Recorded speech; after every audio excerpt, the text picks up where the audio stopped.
Griffin Hawk stood at the edge of his backyard, a cold beer in one hand, his phone in the other. 13 years of fatherhood had led to this moment, a sprawling suburban party with decorations that had cost more than his first car. 30 teenagers milled about. Their voices a discordant symphony that grated against his ears, behind his impassive expression. Griffin calculated $850 for the new phone, $2,000 for the party. Another $500 for the custom cake with edible gold leaf that his wife Liana had insisted upon, money that might as well have been set on fire. Griffin, come on. Piper's about to open your gift. Liana's voice carried across the yard, her yoga-toned body moving with practiced grace. Every movement designed to draw attention to be admired. Griffin had once found it captivating. Now he saw only performance that he crossed the yard, nodding at parents. He barely knew Liana's friends, mainly people who came to her yoga classes or met her for coffee while he worked, people who smiled to his face and probably could not recall his name 5 minutes after he walked away. There you are. Liana said, her smile not reaching her eyes.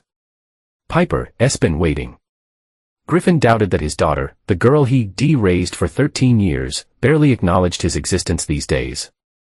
He took his place among the crowd, standing slightly apart as Piper, with her hair perfectly styled and nails freshly manicured, tore through presents with the entitlement of someone who expected nothing less. When she reached the sleek box with his gift, Griffin felt a small flicker of hope. Perhaps this one thing would break through. He'd researched for weeks to find the exact model she wanted. Piper unwrapped it, her eyes widening slightly before settling back in a practiced indifference. She held up the phone for her friends to see. Cool, right? She said to the circle of teens around her. Then, cutting her eyes toward Griffin, she added with a smirk. Mom says if you disappeared tomorrow, no one would even notice. Laughter rippled through the group. Griffin saw Liana's mouth twitch, covering a smile. The comment hung in the air, a verbal slap that everyone witnessed and no one challenged. Griffin's face revealed nothing, not the twist of pain in his chest, not the final thread of connection snapping, not the decision crystallizing his mind. He simply lifted his phone, tapped the screen twice, and slipped it back into his pocket. The first domino had fallen. No one even looked his way. Who wants cake? Liana called, hand on Piper's shoulder. Both of them already turned away from him. Griffin stepped back, fading further into the background of his own life. They would not notice his absence now, or the storm he was about to unleash. 3 months earlier. Griffin had first noticed the pattern. Liana's phone always face down. A slight jump when he entered a room unexpectedly. The gym sessions that stretched later and later into the evening. Working late again, Liana had asked one Tuesday in March. Keys already in hand, dressed in workout clothes that seemed more suited for a club than for breaking a sweat. Griffin had nodded, his eyes on his laptop. System upgrade. I'll be home around 9. Do not wait up for me either. Doing extended sessions with Chase. Really trying to tone up for summer. Griffin had watched her leave, noting the extra care she'd taken with her makeup for a supposed workout. He waited 10 minutes, then accessed the home security system from his laptop. Another 10 minutes passed before he drove to their house and slipped inside. The house had been empty, quiet in a way that felt charged with possibility. Griffin moved with purpose, placing wireless cameras in strategic locations, the living room, kitchen, bedroom, small, nearly invisible devices that connected directly to his private server. That night, he'd written code a program to mirror Liana's phone activities to his own device. When she asked him to update her phone the next day, claiming it was acting weird, he'd hidden his surprise and taken the opportunity. Should be all set, he'd told her, handing it back after installing his tracking software. You re the best, she replied, kissing a cheek before immediately turning to check her messages. Now, standing in his home office the night of Piper's birthday party, Griffin scrolled through months of collected data. Text messages between Liana and Chase Maddox, her personal trainer. Not wait to feel your hands on me again, Griffin will be working late. Come over, you make me feel alive. Griffin's mouse moved to the next folder. GPS data showing Liana's phone at locations that were not the yoga studio or gym, hotel addresses, restaurants in neighboring towns that he clicked on. Another file, video footage from his own bedroom. Chase Maddox entering, Liana laughing as she pulled him inside. The date stamp showed it happening while Griffin was on a business trip. 3 days after he left, not even waiting for his absence to become routine, Griffin closed the laptop. He felt nothing but cold clarity. It was not just the affair, it was the calculated disrespect, the mockery, the way she turned Piper against him, using his own child as a weapon that he moved to the window, looking out at the perfect lawn of their perfect house in this perfect neighborhood. The facade was cracking, and he was done trying to hold it together. Griffin opened his closet, pulled out the black backpack he prepared weeks ago. Inside, essential documents, backup drive, emergency cash, the plans he'd been quietly putting into place were ready. Now, after Piper's comment, so was he. Griffin moved through the house like a ghost. The party had ended hours ago. Liana lay asleep in their bed. Her face still bearing traces of makeup despite the skincare routine she typically followed religiously. She had too many glasses of wine, celebrating the success of the party, oblivious to the seismic shift happening under her feet. He placed the black backpack on the kitchen counter, positioned precisely in the center where it could not be missed. Beside it, a single sheet of paper with 7 words, "Congratulations. You got what you wanted." Griffin took nothing else, nothing they would immediately notice anyway. His clothes still hung in the closet. His toothbrush remained in the bathroom. Only his laptop and the contents of his hidden safe were gone. He stood at the doorway of Piper's room, looking at the sleeping form of the girl he thought was his daughter. 13 years of bedtime stories, school projects, and proud moments played through his mind. All built on a lie. He closed the door without entering. The night air was cool as Griffin slipped out of the house, the door locking behind him with a soft click. His car was parked 2 blocks away. He walked unhurriedly, feeling lighter with each step. By morning, he was settled in a furnished apartment he rented under an LLC 3 weeks earlier. At precisely 7:30 am, he initiated the sequence he programmed. His phone showed multiple notifications. Bank account access changed, credit card permissions, updated utility status, payment processing canceled, streaming services, deactivated cellular service, restricted to primary account holder at 9:23 am. His phone rang. Liana's name flashed on the screen. Griffin answered but said nothing. "Griffin, hello. I'm at Kroger and my car was declined. What the hell is going on?" Her voice held confusion rather than concern. Griffin, he waited, listening to her breathe, to the growing frustration in her sighs. "Griffin, this is not funny. I have a full car, groceries here. Piper needs." He ended the call with a tap of his finger. Then he blocked her number.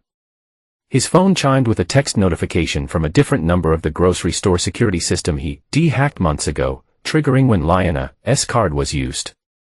The camera feed showed her standing at the checkout, face flushed with embarrassment as she dug through her purse for another card. Each one declined in succession. Griffin switched to the home security feed inside their house. Piper paced in the living room, phone in hand. "Mom, what's going on?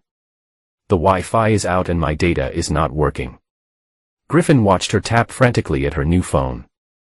The $850 gift, now nothing but a sleek paperweight in her hands. Her frustration brought him no pleasure, but no pain either. Just the cold satisfaction of a plan executing perfectly. He closed the security app and opened his email. A message to his boss explaining his need for emergency leave had already been sent. A separate email to his lawyer had been delivered with documents attached. Griffin leaned back in a chair, gazing out at the city skyline from his new apartment. The live feed built for 15 years had been dismantled in less than 15 minutes, and he was just getting started. The corner booth at Nolan's bar offered Griffin both privacy and a clear view of the entrance. He'd been coming here for 6 days straight, setting up his laptop during the quiet afternoon hours when few customers were around.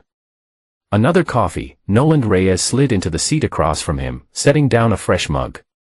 At 43, Nolan carried himself with the easy confidence of someone comfortable in his own skin. The only person Griffin had ever truly called friend. "Thanks." Griffin did not look up from his screen. "Still working on your project?" Nolan asked, his voice casual, but shrewd. Griffin turned the laptop slightly, showing rows of video thumbnails, compiling evidence. Nolan whistled low. How long has this been going on? 9 months that I can prove. Probably longer. Griffin clicked on a file, bringing up footage of Chase Maddox's BMW pulling into his driveway. Timestamp, 2:17 p.m., 3 weeks earlier. The front door opening. Leanna greeting him with a kiss that left no doubt about their relationship. And you've been collecting this the whole time. Jesus, Griffin, why not just confront them? Griffin's fingers paused on the keyboard. What would that accomplish? A scene. Tears. Promises that mean nothing. He shook his head. This is not about confrontation. It's about consequences. He clicked through more footage. Chase and Leanna in the kitchen, drinking Griffin's imported whiskey. Chase laughing at something Leanna said, his hand sliding up her thigh. Chase and Leanna disappearing upstairs. How can you watch this stuff, man? Nolan looked away from the screen. I do not feel anything when I watch it. Griffin said, and it was true. The initial shock had calcified into something harder, colder. I'm just documenting patterns. He showed Nolan another clip. Chase and Leanna in the living room, talking. Turn it up. Nolan said. Griffin adjusted the volume. Griffin is such a boring workaholic. Leanna's voice filled the quiet booth. He has no idea what's happening right under his nose. Chase laughed. The IT genius CA not even secure his own home or his own wife.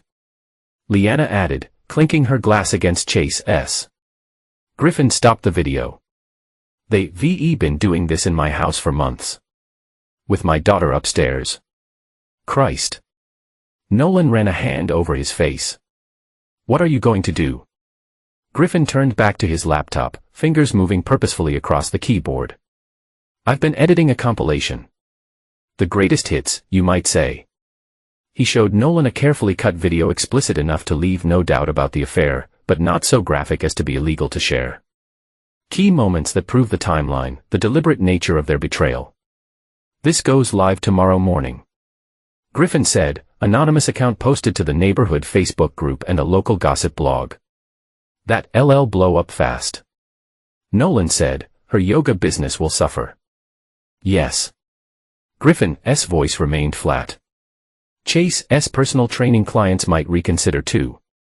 Especially the married women whose husbands go to that gym. Nolan studied his friend's face. This is just the beginning. Is not it? Griffin closed the laptop. Chase is the appetizer. I have more substantial courses planned. The next morning, Griffin sat in his apartment watching the chaos unfold through social media. The video had spread through the neighborhood group like wildfire, with shocked comments multiplying by the minute. Is not that Leanna Hawk, the yoga instructor? OMG, that's Chase from Elite Fitness. Does her husband know? I not believe they do this in someone's home. Griffin's phone buzzed with a notification from his home security system.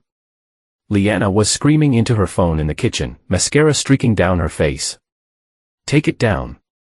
She shouted. Take the video down now, Chase.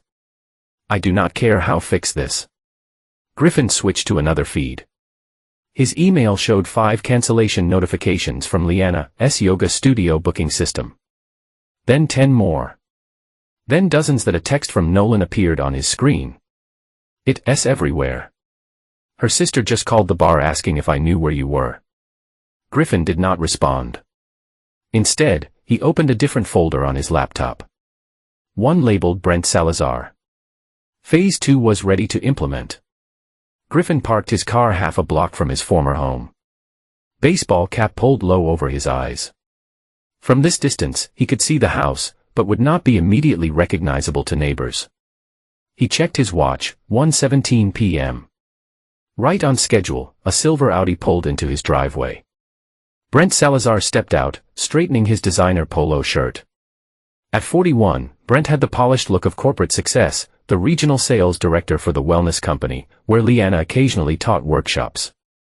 Married, father of 2, deacon at his church, the wholesome facade hiding the same rotten core. Griffin raised his camera, capturing Brent looking nervously around before approaching the front door. It opened before he could knock. Leanna pulled him inside quickly. Griffin lowered the camera and checked his phone. The GPS tracking data from Leanna's phone confirmed what he was seeing. This was not the first time. Analyzing her text messages and location history had revealed a pattern going back 4 months. He compiled a spreadsheet. Dates, times, locations. Correlation between Brent's business trips. And times when Leanna had told Griffin she was attending intensive teacher training weekends. Hotel receipts he found in her email. Conversations extracted from her phone. Miss feeling you inside me, my husband suspects nothing, we need to be careful. Brent's perfect husband reputation is everything in this town. Griffin started his car and drove 3 blocks to a small cafe with reliable Wi-Fi. He ordered coffee and opened his laptop, connecting to the home security cameras. In his living room, Brent held Leanna while she cried about the video of her and Chase, about her collapsing business, about how Griffin had cut off all financial access. He see not just disappear and leave me with nothing. Leanna said, wiping her eyes. I've called his work, his family. No one will tell me anything. We'll figure out, Brent assured her, hands sliding under a shirt. But we have the house to ourselves now. And I only have an hour before my next meeting. Griffin closed the laptop. He did not need to see more. He had what he needed: confirmation that Brent was fully aware of Leanna's marriage and chose to participate in destroying it anyway. He pulled out his phone and brought up a contact he added recently, Maribel Salazar. He found her through social media. Brent's devoted wife, mother to his children, community volunteer. The picture-perfect spouse about to have her world shattered. Griffin hesitated, finger hovering over the call button. This step would impact not just Brent and Leanna, but innocent bystanders, Maribel and her children. The collateral damage gave him pause, but only briefly. Maribel deserved to know the truth about the men she built her life around. He pressed call instead of sending the footage directly. This part required a personal touch. Hello, a woman's voice answered, cautious with the unknown number. Mrs. Salazar, my name is Griffin Hawk. I think we need to talk about your husband. Griffin sat in the sterile waiting room of LabCorp, hands perfectly still on his knees. 2 weeks had passed since Piper's birthday party. The words still echoed in his mind. Mom says if you disappeared tomorrow, no one would even notice. The comment had been the catalyst, but the doubt had taken root months earlier. Little things that had never quite added up: Piper's light brown eyes when both he and Leanna had blue. The way her facial features seemed to shift as she grew older, revealing expressions he could not place in either family line. Mr. Hawk, the technician appeared with a tablet. We've processed the samples you submitted. The results are available in your online account now. Griffin nodded, already opening the lab's app on his phone. He created the account under a business name, using his IT skills to ensure privacy. The paternity test had been conducted using a strand of Piper's hair from a brush and his own DNA sample. He entered his password and opened the report, skimming past the scientific terminology to the conclusion: probability of paternity, 0%. Griffin stared at the screen, feeling the final piece click into place. 13 years of birthdays, school events, and midnight fevers, all for a child who had never been as he thought he'd be prepared for this moment, that the suspicion would have cushioned the blow. Instead, the confirmation hit with stunning force, a dam breaking in his chest. Griffin sat motionless, breathing steadily through the pain until it transmuted into something harder and more useful. Rage, who was Piper's biological father, an old boyfriend, someone Leanna had met at a bar. The timing would have been early in their marriage when Griffin had been working 60-hour weeks to build his career to provide the life Leanna had said she wanted. IT did not matter now. What mattered was that every foundation of his life had been built on lies. His marriage, his fatherhood, the future he'd planned and saved for. Griffin left the lab and drove to Nolan's bar, finding his friend behind the counter preparing for the evening rush. Results came back, Griffin said, sliding onto a stool. Nolan looked up, reading Griffin's expression. Shit, not yours, not mine.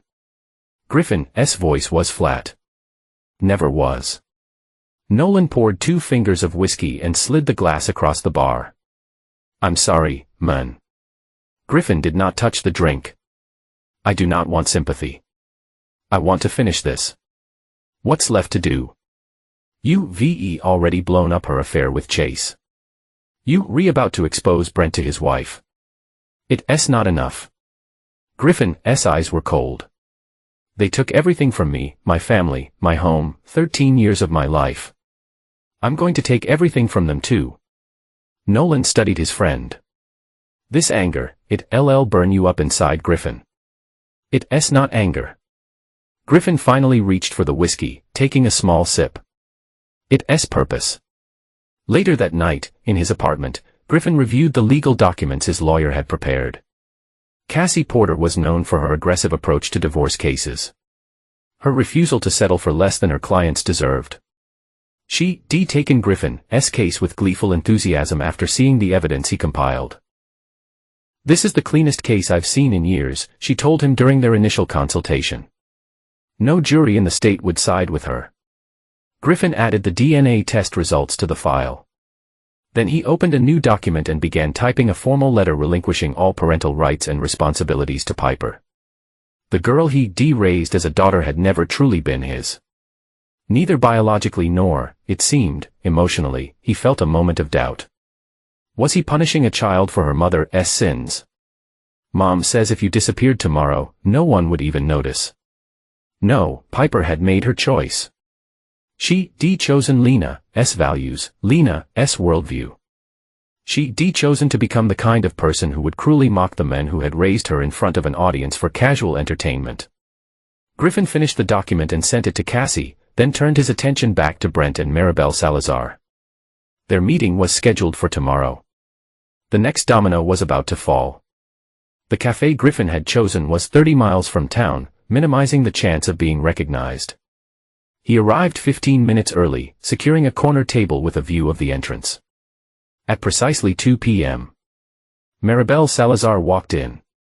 She was attractive in an understated way, dark hair pulled back in a simple ponytail, minimal makeup, clothes that spoke of comfort rather than fashion. The opposite of Lena's carefully curated appearance, Griffin stood as she approached. Mrs. Salazar, thank you for coming. Her eyes were red-rimmed, but her voice was steady. You said you had evidence about my husband. Show me. No pleasantries. No small talk. Griffin respected that. He motioned for her to sit and open his laptop. I want to be clear, he said. I take no pleasure in this, but I believe you deserve the truth. Just show me. She repeated. Griffin turned the screen toward her. He de-edited the footage of Brent and Lena carefully enough to prove the affair beyond doubt, but cutting away before anything too explicit. The timestamps were clear, showing multiple days, multiple encounters. Maribel watched in silence, her face growing paler with each new clip. When the video ended, she closed the laptop with a decisive snap. How long have you known, she asked, about Brent specifically? 4 months. About my wife's activities in general? Longer. And you've been gathering evidence all this time? Instead of confronting them, there was something like accusation in her voice. Griffin met her gaze. Confrontations lead to denials. Denials lead to gaslighting. I needed irrefutable proof. For the divorce. For justice. Griffin kept his voice level. They did not just have an affair, Mrs. Salazar. They deliberately humiliated me. Made me a joke. Turned my daughter against me. He paused. A daughter who I recently discovered is not biologically mine. Maribel's eyes widened. Oh my God. So yes, I gathered evidence. And I'm making sure there are consequences. Griffin leaned forward slightly. I'm not after your sympathy. But I thought you should know who you remarried to. Maribel was silent for a long moment. Hands clasped tightly together on the table. Then, what do you want from me? Nothing. The information is yours to use or ignore as you see fit. She studied him. Skepticism clear in her expression. That's it. You tracked me down, showed me this devastating evidence and want nothing in return. Griffin considered his words carefully. I believe in consequences, Mrs. Salazar. Your husband helped destroy my family. I would not pretend I'd be disappointed to see his life similarly impacted. You want me to ruin him? I want him to experience the fallout of his choices. Whether that happens through your actions or mine does not matter to me. Maribel took a deep breath. Do you have a copy of that video I could take? Griffin handed her a flash drive. Everything's on here. She took it. Her fingers brushing his. 13 years raising someone else's child. Her voice had softened slightly. I see not imagine. It's the lies that are unforgivable, Griffin said. Not just hiding the truth, but creating an entire false reality for someone to live in. Making them think they loved when they just being used. Maribel nodded slowly. I understand that better than you might think. Her expression hardened. What are your next steps? I have a lawyer preparing for nuclear divorce. No settlements. No mercy. Is that enough for you? The legal victory. Griffin studied her face. Seeing something there, he recognized not just anger, but a deep, clarifying rage that burned cold rather than hot. What did you have in mind? He asked. Maribel leaned forward. Brent has been hiding money. I found evidence last year, but convinced myself it was for a surprise vacation or something equally innocent. She gave a bitter laugh. I think your wife might be involved. They've been working on some wellness retreat scam together, taking investments from people for a property that does not exist. Griffin felt the first genuine smile and months tug at his lips. Mrs. Salazar, I think this could be the beginning of a very productive partnership. Call me Maribel, she said, extending her hand. And let's burn it all down. Griffin nursed a club soda at the far end of Nolan's bar. Laptop open to financial records he'd been tracing. The web of offshore accounts linking Brent and Leanna was more extensive than he initially thought, revealing a pattern of financial fraud going back nearly 2 years. Heads up. Nolan said quietly, passing behind him. Your daughter just walked in. Griffin did not correct him about Piper not being his daughter. He closed his laptop and turned to see the 13-year-old scanning the bar, looking lost and much younger than she had at her birthday party. Her clothes were wrinkled. Her hair pulled back in a hasty ponytail, instead of the perfect styling she usually insisted upon. She spotted him and approached hesitantly, stopping a few feet away. How did you find me? Griffin asked. I follow Mom here yesterday. She was looking for you. Piper shifted uncomfortably. She left when that bartender said he did not know you. Griffin glanced at Nolan, who shrugged apologetically. I came back and asked him myself. Piper continued. He would not tell me anything. But I waited outside and saw you come in today. A hint of her usual defiance flashed. I'm not stupid. What do you want, Piper? She seemed taken aback by his direct question by the absence of warmth in his voice. You have to come home, she said. Everything's falling apart. The power got shut off yesterday. Mom's a complete mess. She not stop crying. Piper's voice cracked. We need you. Griffin observed her clinically. The fear in her eyes was real, but there was calculation too. Piper had always been skilled at manipulating emotions when she wanted something. Are those your mother's words or yours? He asked. Mine. I miss you, Dad. A tear slid down her cheek. I'm sorry about what I said at my party. I did not mean it. Yes, you did. Griffin kept his voice even. You meant to hurt me. You succeeded. Congratulations. It was just a stupid joke. Piper protested. Mom and I joke about stuff like that all the time. I know. Griffin took a sip of his club soda. That's part of the problem. Piper stepped closer, reaching for his arm. Please come home. I'll do better, I promise. No more mean jokes. It's too late, Piper. What do you mean it's too late? You my dad. She was crying fully now. Mascara streaming down her face. Griffin felt something twist in his chest, muscle memory of parental concern, quickly suppressed. When you laughed at me that night, you chose your side. Stay with her, but I'm your daughter. Griffin stared at her, his expression emotionless. No, you not. Piper froze, her face slackening with shock. What are you talking about?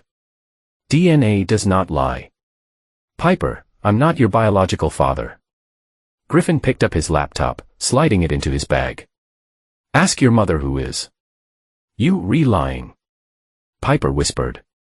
You just saying that to hurt me. I've never lied to you, Piper. Unlike your mother. Griffin stood. I have to go. You see, not just leave me. Piper grabbed his arm. Even if what you saying is true, you raised me. You've been my dad for 13 years. And in those 13 years, did you ever truly see me? Value me? Griffin gently removed her hand. Or was I just the blank check, the chauffeur, the background character in your life? That's not fair. Life rarely is.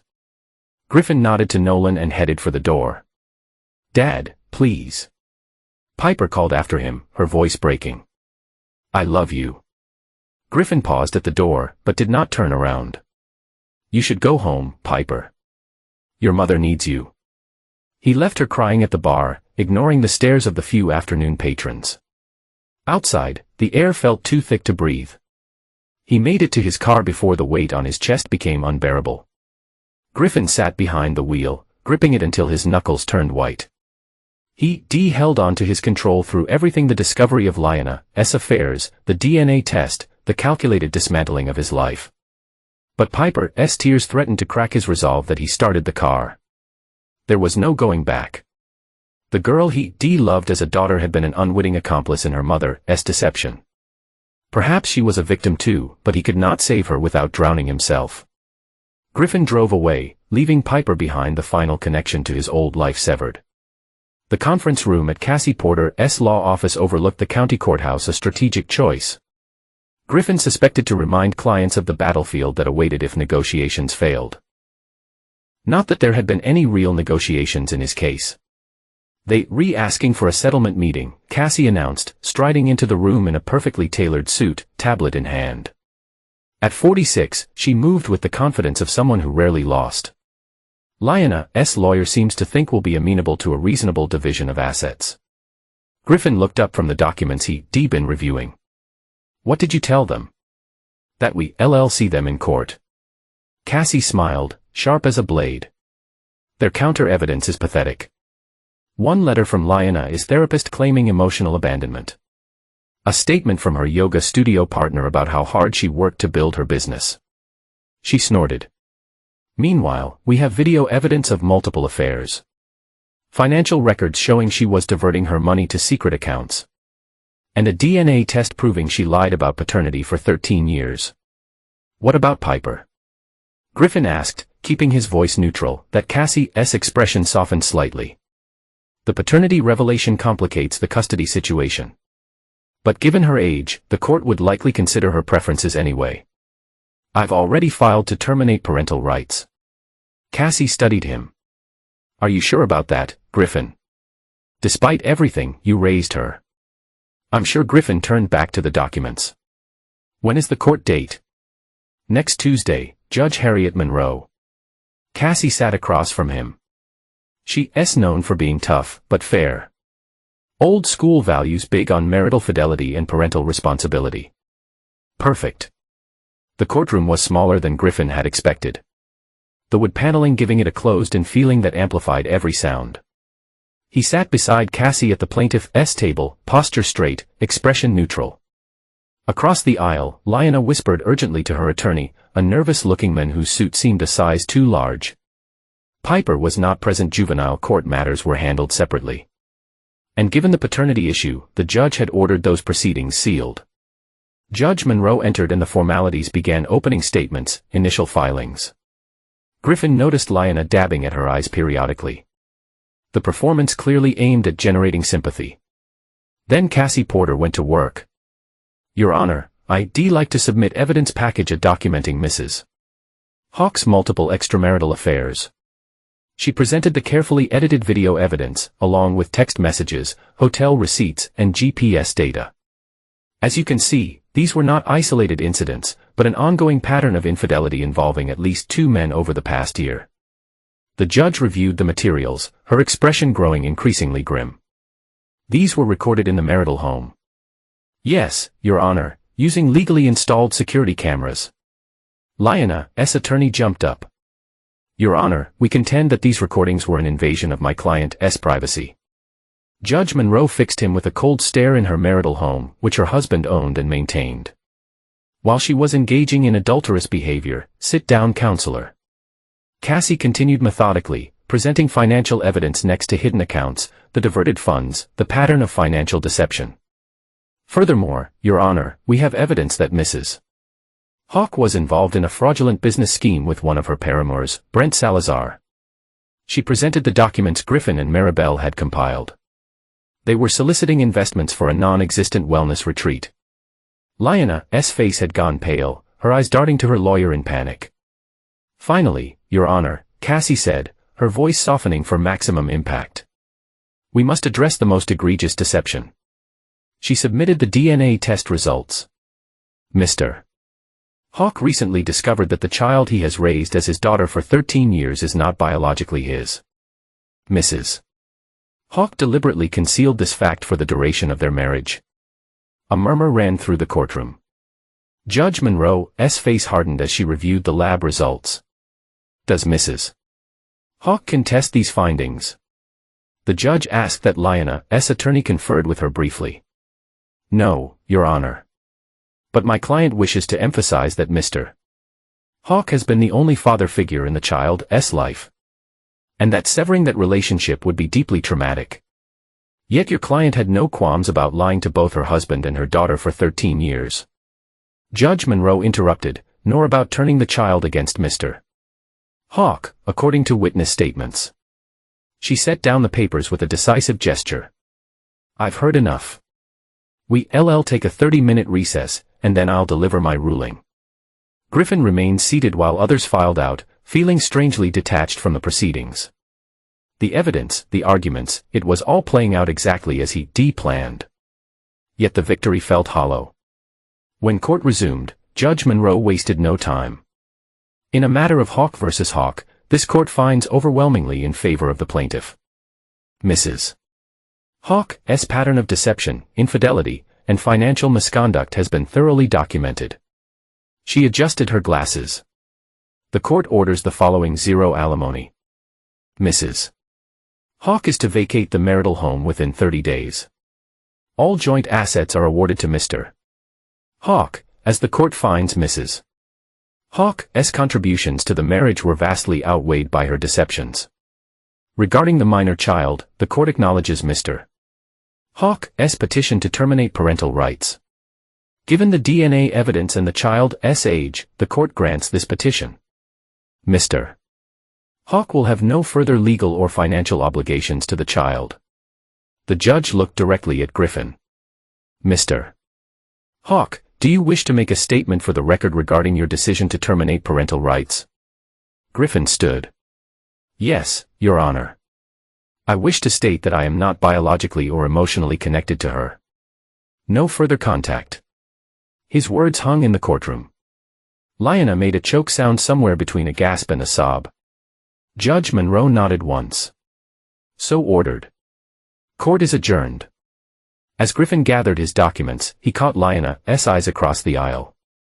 Her face was streaked with tears, but it was not sadness he saw in her expression. It was fury. The mask had finally dropped. You bastard, she hissed. You destroyed everything. Are you happy now? Griffin looked at her, really looked at her for the first time in months. The woman he loved, built a life with, planned a future around. A stranger. Happiness was never the goal. He said quietly. Just truth. He turned and walked out of the courtroom. Cassie had a sighed. Impressive, when she said as they descended the courthouse steps. Though I have to say, Griffin, your composure is almost unnerving. Most clients show some emotion at this stage: relief, vindication, something. Griffin looked out at the city street, at people going about their ordinary lives.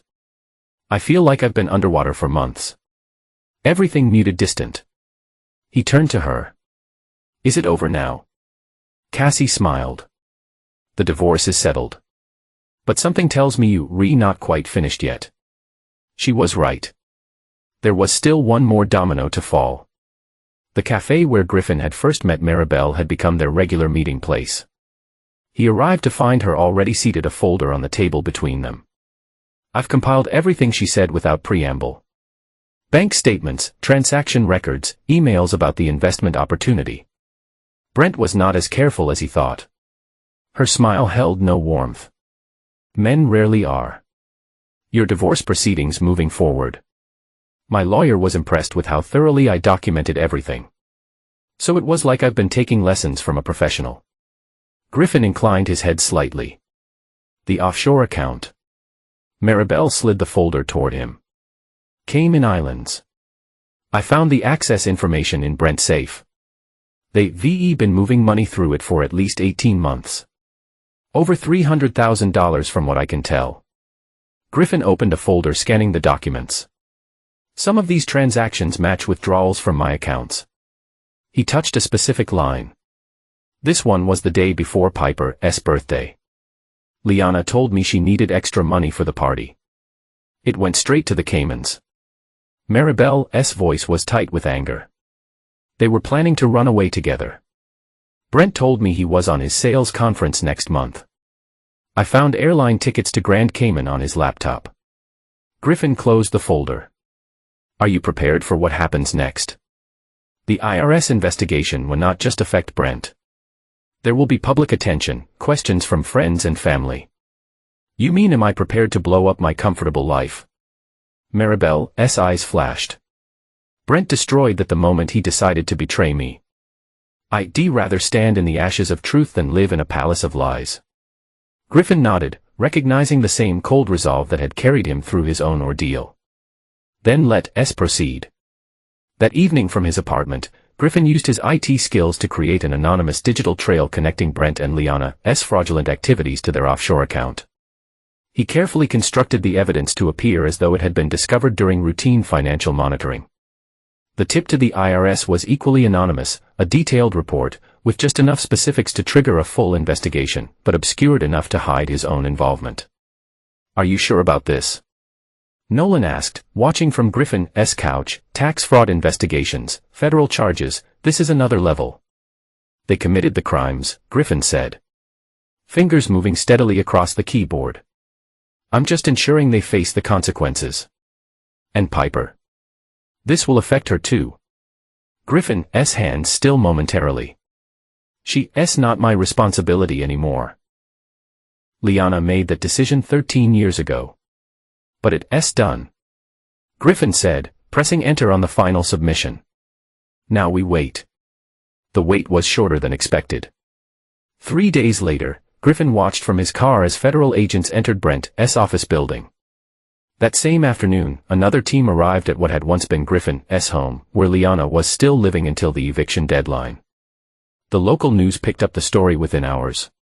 Federal authorities have raided the offices of wellness company regional director Brent Salazar as part of an investigation into alleged tax evasion and fraud. Sources say Salazar and yoga instructor Liana Hawk are suspected of running an investment scam targeting local wellness enthusiasts while hiding funds and offshore accounts. We'll bring you more as this story develops. Griffin switched off the news and checked his phone. A text from Maribel showed a screenshot of a termination email from Brent's company, citing the investigation and irreparable damage to the company's reputation. A separate notification showed Liana's attempt to access their once joint bank account, now firmly under Griffin's control. The system logged her failed attempts, her increasing desperation evident in the frequency of the tries. Griffin felt no triumph, no joy at their downfall. Only a quiet certainty that justice, cold and impersonal, had finally been served. 1 month after the IRS raid. Griffin stood at the window of his downtown apartment, watching the city lights come alive as dusk settled. The space reflected his current state, modern, minimalistic, without remnants of his past life. No family photos, no sentimental objects, a clean slate. The door buzzer interrupted his thoughts. It's Nolan, brought beer. Griffin buzzed him up.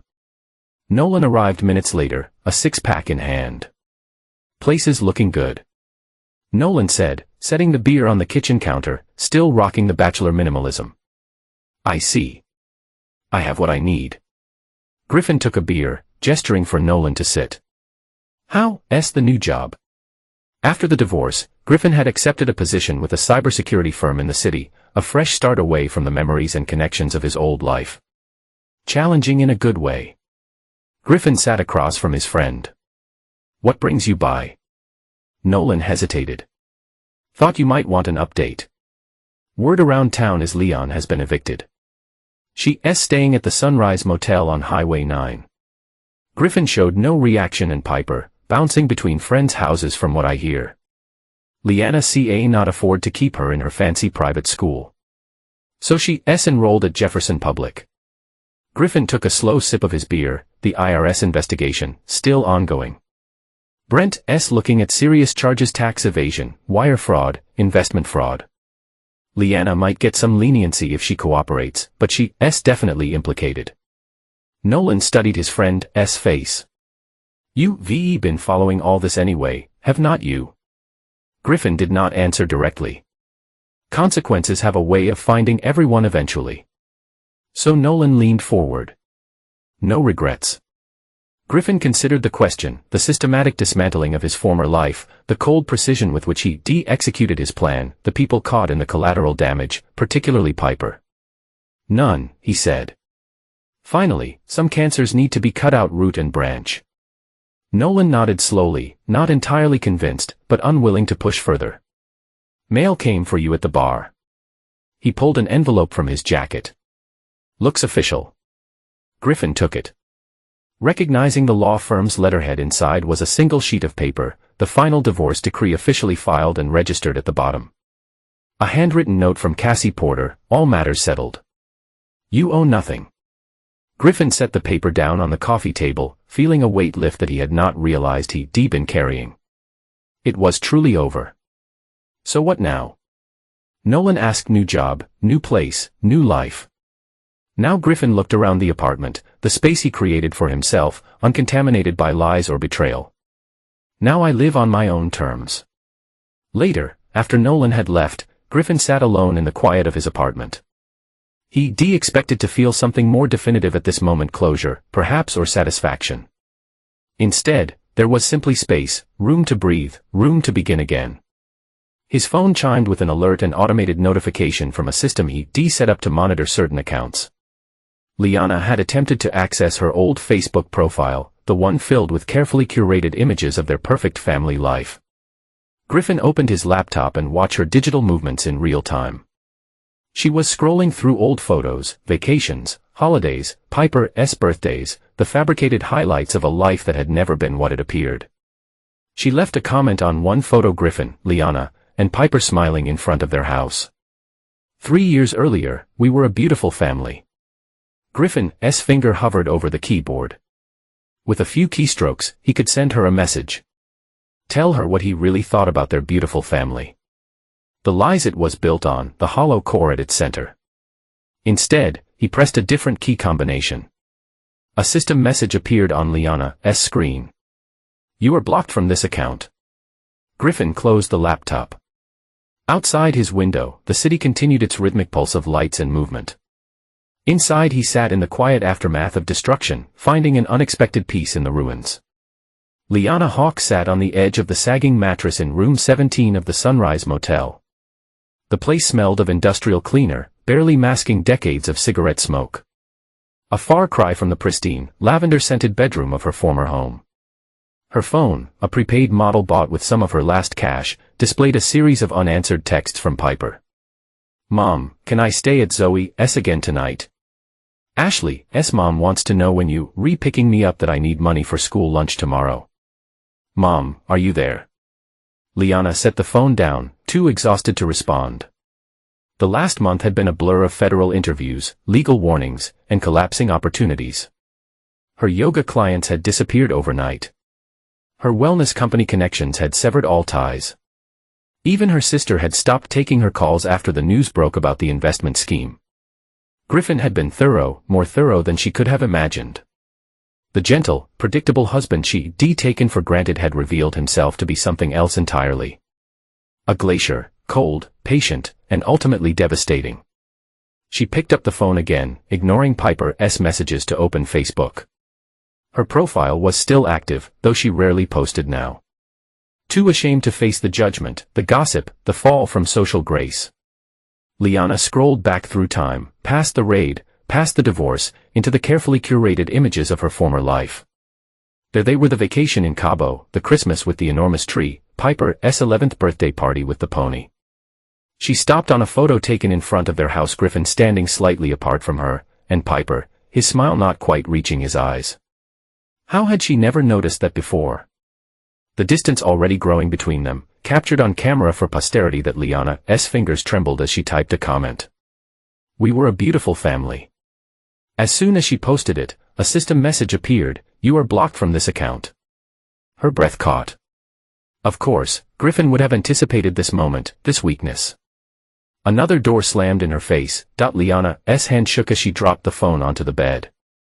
The silence of the motel room pressed in around her. No hum of expensive appliances, no distant sound of Piper's music or television, just the occasional car passing on the highway outside. She moved to the window, pulling back the thin curtain to look out at the parking lot. Her old Mercedes, the last remnant of her previous life, sat alone under the flickering motel sign. The IRS had permitted her to keep it for now, though the insurance would soon lapse. Another countdown ticking toward inevitable loss. The enormity of what had happened when she had lost crashed over her in waves. The beautiful house, the social standing, the financial security, all gone. And for what? Moments of excitement with Chase, who had disappeared at the first sign of trouble. A fantasy future with Brent, now facing federal charges. She had gambled Griffin's steady devotion for fleeting thrills and lost everything in the process. Returning to the bed, Liana picked up her phone again, scrolling to a different contact. She hesitated, then pressed call. "This is Griffin Hawk. Leave a message." His voice controlled. Neutral sent an unexpected pain through her chest. "Griffin, it's me." Liana fought to keep her voice steady. "I know you hate me. You have every right to. But Piper needs." She faltered. "She's just a child, Griffin. Whatever I did, whatever you think of me, she does not deserve." The call cut off abruptly, disconnected, or perhaps he had been listening and hung up. She would never know. Liana stared at the phone in her hand. The screen already dimming. She tried calling back. A computerized voice informed her the number was no longer in service. Another door closed. Another bridge burned. Outside, the motel sign flickered once, twice, then went dark, a power outage or blown fuse, plunging her room in a sudden, complete darkness. Eye in the blackness. Liana Hawk sat alone with the consequences of her choices. Invisible tears tracking silently down her face.